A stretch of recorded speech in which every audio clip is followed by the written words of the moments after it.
Zone અગ્નિકાંડનો મુદ્દો જેમાં આવતીકાલે રાહુલ ગાંધી પીડિત પરિવારોને મળવાના છે। જી હા, અમદાવાદ ખાતે પીડિત પરિવારોને મળશે રાહુલ ગાંધી।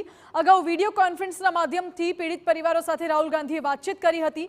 અગ્નિકાંડને લઈને કોંગ્રેસે રાજકોટમાં બંધનું એલાન પણ આપ્યું હતું, વેપારીઓએ બંધ પણ પાડ્યું હતું। પીડિત પરિવારો પણ કોંગ્રેસના સમર્થનમાં આવ્યા હતા અને અગાઉ રાહુલ ગાંધીએ પીડિત પરિવારો સાથે વિડીયો કોન્ફરન્સથી વાતચીત પણ કરી હતી। હવે રાહુલ ગાંધી જ્યારે ગુજરાત મુલાકાતે આવી રહ્યા છે ત્યારે તેઓ રાજકોટ અગ્નિકાંડના પીડિત પરિવારો સાથે પણ મુલાકાત કરવાના છે। અમારા રાષ્ટ્રીય નેતા, સંસદમાં વિરોધ પક્ષના નેતા, જનનાયક, એક આદર્શ શિવ ભક્ત રાહુલ ગાંધીજી ગુજરાતના અમદાવાદ ખાતે આવી રહ્યા છે।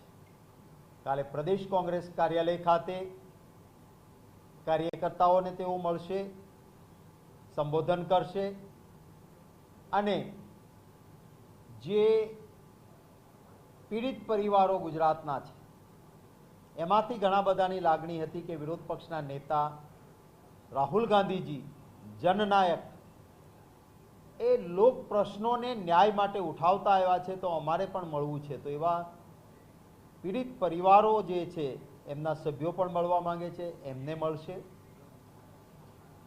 આ રીતનો કાર્યક્રમ આવતીકાલે રાહુલ ગાંધી તો અમદાવાદમાં કોંગ્રેસ કાર્યાલય પર